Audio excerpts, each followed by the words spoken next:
మీ మోకాల నొప్పులకు ఎటువంటి సర్జరీ లేకుండా ఎపియాన్ పెయిన్ క్లినిక్ అందిస్తున్న అత్యాధునిక చికిత్స. నమస్కారం అండి. ఎందుకు మనకు డయాబెటిక్ పేషెంట్స్ పెరిగిపోతున్నారు? హబ్గా ఎందుకు మారుతోంది మన భారతదేశం, ముఖ్యంగా మన తెలుగు రాష్ట్రాలు కూడా? కారణాలు అనేకం అండి.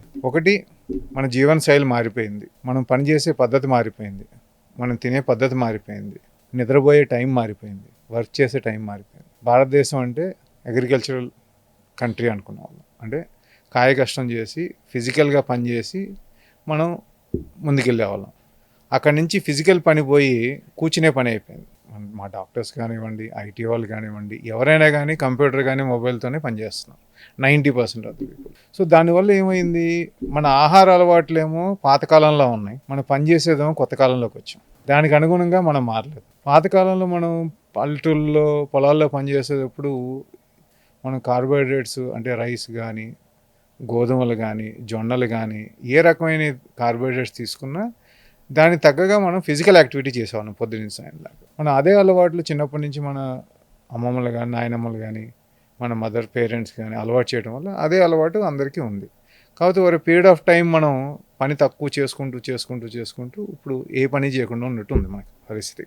ఇదివరకు ఒక దోశ పిండి చేయాలన్నా, ఒక ఇడ్లీ చేయాలన్నా దాన్ని రోల్లో రుబ్బటం, దాన్ని ఎన్ని ఫిజికల్గా పనిచేసేవాళ్ళు. నీళ్లు తోడాలంటే బావిలోంచి తోడటం, ఇవన్నీ పోయి అన్ని మెషిన్స్ వచ్చేసినాయి. ప్రతిదానికి మెషిన్స్ వచ్చినాయి. నడవడానికి కార్స్ వచ్చినాయి, అంటే బైక్స్, కార్స్, వివిధ రకాల వాహనాలు.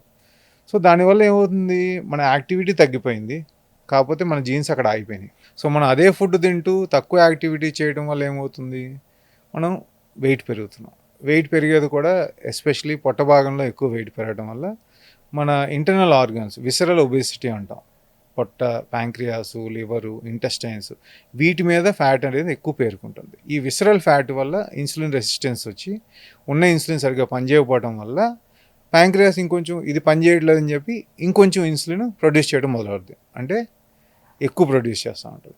ఎక్కువ ప్రొడ్యూస్ చేసి కొన్ని రోజులకి ఏమవుద్ది, ప్యాంక్రియాస్లో ఇన్సులిన్ ప్రొడక్షన్ తగ్గిపోతుంది. సో ఒక ఇన్సులిన్ రెసిస్టెన్స్ ఉన్నదేమో సరిగ్గా పనిచేయదు, ఓ పక్కనేమో ప్రొడక్షన్ తగ్గిపోయింది. దానివల్ల బ్లడ్ షుగర్ లెవెల్స్ అనేవి పెరుగుతున్నాయి. ఒకసారి బ్లడ్ షుగర్స్ లెవెల్స్ పెరగడం వల్ల వచ్చేదాన్ని మనం డయాబెటీస్ అంటాం. మెయిన్గా డయాబెటీస్లో 2 రకాలు అనుకుంటాం, టైప్ 1, టైప్ 2 మేజర్గా. ఇంకా అబ్నార్మల్ టైప్స్ ఫ్యూ ఉన్నాయి కానీ రేర్గా చూస్తాం కాబట్టి దాని గురించి మనం ఆలోచించుకోవాల్సిన లేదు. టైప్ 1, టైప్ 2లో టైప్ 1 డయాబెటీస్ అనేది ఓన్లీ 100 డయాబెటిక్ పేషెంట్లు ఉంటే 5 నుంచి 10 మంది దాకా టైప్ 1 ఉంటారు. అంటే చిన్నపిల్లల్లో వచ్చే డయాబెటీస్, వాళ్ళకి తప్పనిసరిగా ఇన్సులిన్ వాడటం జీవితాంతం అవసరం పడుతుంది. మెజారిటీ పీపుల్ 95% పీపుల్కి వచ్చేది టైప్ 2 డయాబెటీస్. టైప్ 2 డయాబెటీస్ అనేది డెఫినెట్గా ఇది లైఫ్ స్టైల్ డిజార్డర్. ఇది డిజార్డర్ అని స్పెసిఫిక్గా ఎందుకు చెప్తున్నాను అంటే, డిసీజ్ కాదు. డిసీజ్ అంటే క్యూర్ ఉంటుంది, డిసార్డర్స్కి క్యూర్ ఉండదు. డిసార్డర్స్ అంటే మనం లైఫ్ స్టైల్లో వచ్చిన ఇబ్బందుల వల్ల బాడీ చేంజ్ అవ్వడం వల్ల వచ్చిందనమాట. సో డిసార్డర్ ఓన్లీ మేనేజ్ చేయగలుగుతాం. ఈ మేనేజ్ చేయగలిగేది మీరు లైఫ్ స్టైల్తో మేనేజ్ చేయడం అనేది, ఇది లైఫ్ స్టైల్ డిసీజ్ కాబట్టి ఫస్ట్ చేయాల్సిన లైఫ్ స్టైల్ మోడిఫికేషన్. అది వర్కౌట్ అవనప్పుడు నెక్స్ట్ మెడిసిన్స్లో ట్యాబ్లెట్స్ అంటారు, ఇన్సులిన్ అంటారు, రకరకాలుగా వాడుకోవచ్చు. ఇదొకటి.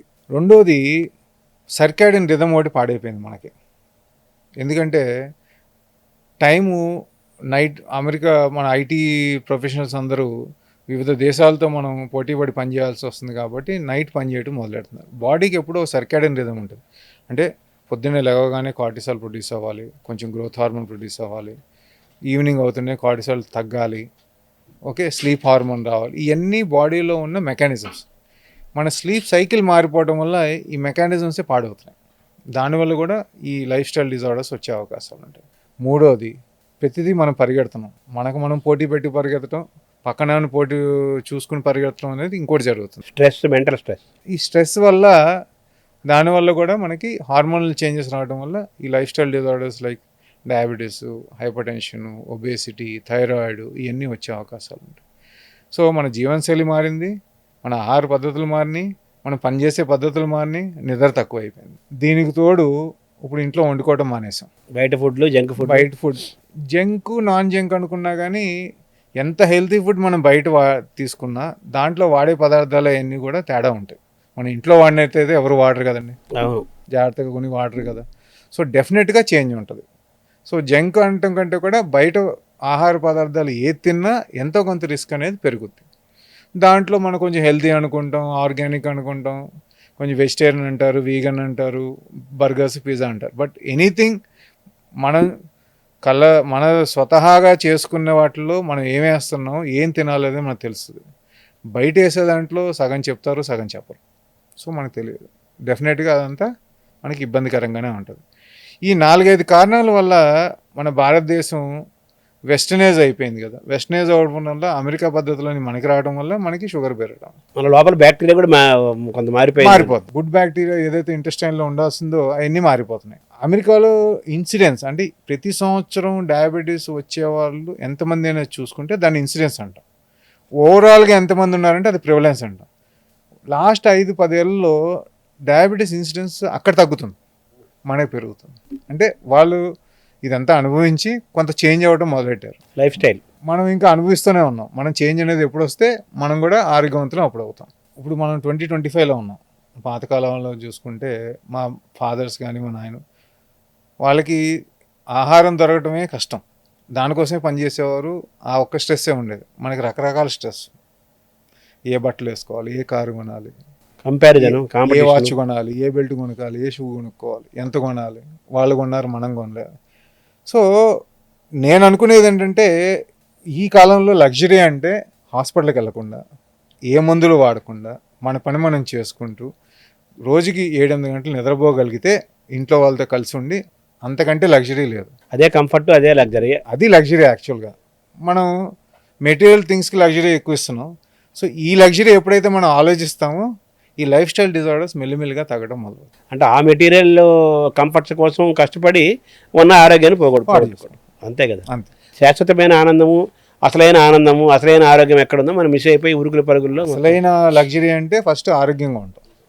ఆరోగ్యంగా ఉండడానికి మనం ఏం చేయగలనేది ఎక్సర్సైజ్ కానివ్వండి, మనం తినే తిండి కానించి, మనం పడుకునేది కానించి, మన హ్యూమన్ రిలేషన్స్, మన ఫ్యామిలీ రిలేషన్స్ బాగుండే కానించి, దీనివల్ల వచ్చే ఆరోగ్యమే లగ్జరీ యాక్చువల్గా.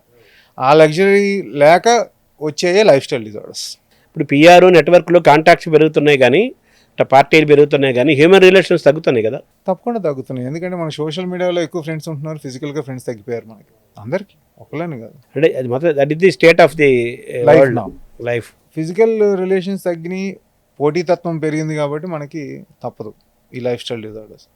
సో మనం ఎక్కడ ఏం చేయాలనేది మనం ఒక లిమిటేషన్ పెట్టుకోకపోతే తర్వాత ఆరోగ్యం పాడే ఇబ్బంది పడటం అనేది చూస్తూ ఉంటాం.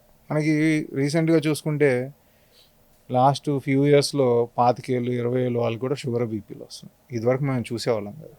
25-25 ఏళ్ళకి బైపాస్లు చేయాల్సి వస్తుంది. సో అలాగే కోవిడ్ తర్వాత చిన్న చిన్న వాళ్ళు సడన్గా కార్డియాక్ కొలాప్స్ అయిపోవడం, ఇవన్నీ కూడా చూస్తున్నాం.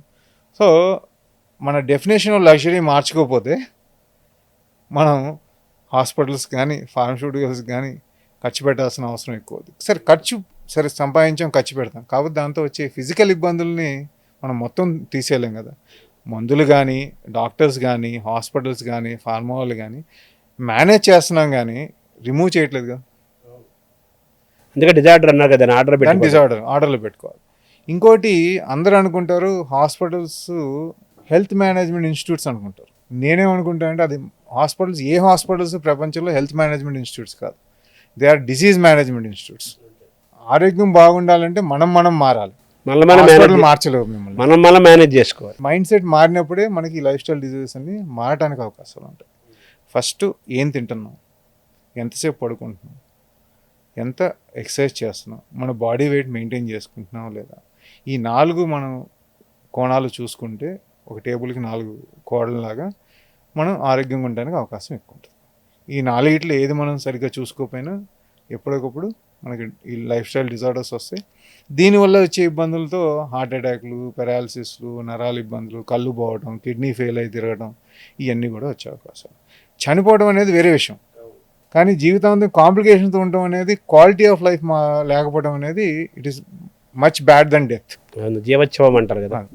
సో దానికి ఆలోచించాలి, ప్రతి మనిషి మనం ఆలోచించుకోవాలి ఈ ఎందుకు వస్తున్నాయి, దీన్ని మనం ఏం చేయగలుగుతాం. సో మీ చేతుల్లో ఆరోగ్యం పెట్టినంతసేపు మీరు హాస్పిటల్ రావాల్సిన అవసరం, డాక్టర్స్ దగ్గర రావాల్సిన అవసరం తగ్గుద్ది. సో అది ఎప్పుడు మారుతాం అనేది దాన్ని బట్టి మనకి లైఫ్ స్టైల్ డిజీజ్ మారుతాయి. ఆ మార్పు వస్తే మనం కొంతకాలానికి ఇండియా క్యాపిటల్ కాదు డయాబెటీస్ కానీ చెప్పుకునే అవకాశం కూడా వచ్చే అవకాశం. డయాబెటీస్ని రివర్స్ చేశాము, రివర్స్ చేయొచ్చు అనే మాటలు బాగా వినపడుతుంది. ఏంటి రివర్స్ చేయటం ఏంటి? ఎందుకంటే రివర్స్ అంటే అర్థం ఏంటంటే ఒక ప్రాబ్లమ్ని మనం సెట్ చేస్తే మళ్ళీ మనం పాత పద్ధతిలోకి వెళ్ళినా కూడా ఆ ప్రాబ్లం రాకూడదు, పూర్తిగా సెట్ అయిపోవాలి. పూర్తిగా సెట్ అయిపోవాలి. అందుకే దీన్ని రివర్సల్ అంటాం కంటే రెమిషన్ అంటాం కరెక్ట్. రెమిషన్ అంటే ఏంటి, మనకు షుగర్ వచ్చింది, ఎక్సర్సైజ్ ద్వారా మనం బరువు తగ్గించుకున్నాం, ఫుడ్లో కార్బోహైడ్రేట్స్ తగ్గించాం, మనకు పడని ఫుడ్స్ తగ్గించాం.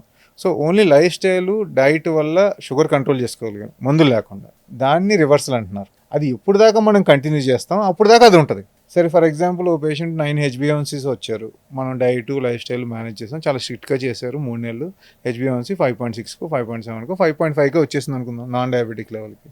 సరే ఇప్పుడు వచ్చినాక ఆ మనిషి మళ్ళీ పాత పద్ధతిలోకి వెళ్ళాలా, పాత పద్ధతిలోకి వెళ్తే మళ్ళీ వచ్చేస్తుంది. సో ఈ పద్ధతులు పాటించేంత వరకు పనిచేస్తుంది.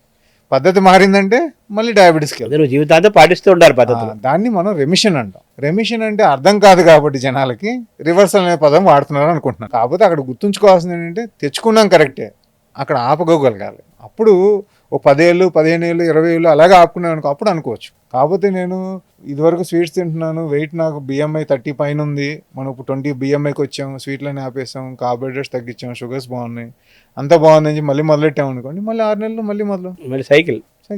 ఇప్పుడు చాలామంది మనం డయాబెటీస్కి ఇప్పుడు వెయిట్ లాస్ ఇంజెక్షన్స్ వచ్చినాయి అంటున్నాం, డయాబెటీస్ వాడేదాన్ని వెయిట్ లాస్ కూడా వాడుతున్నారు, ఆపేసినాక 6 నెలల సంవత్సరంలో మళ్ళీ అంత వెయిట్ వచ్చేస్తున్నారు. అది కాదు కదా కావాల్సింది, లైఫ్ స్టైల్ మార్చుకున్నప్పుడే ఇది జరుగుద్ది.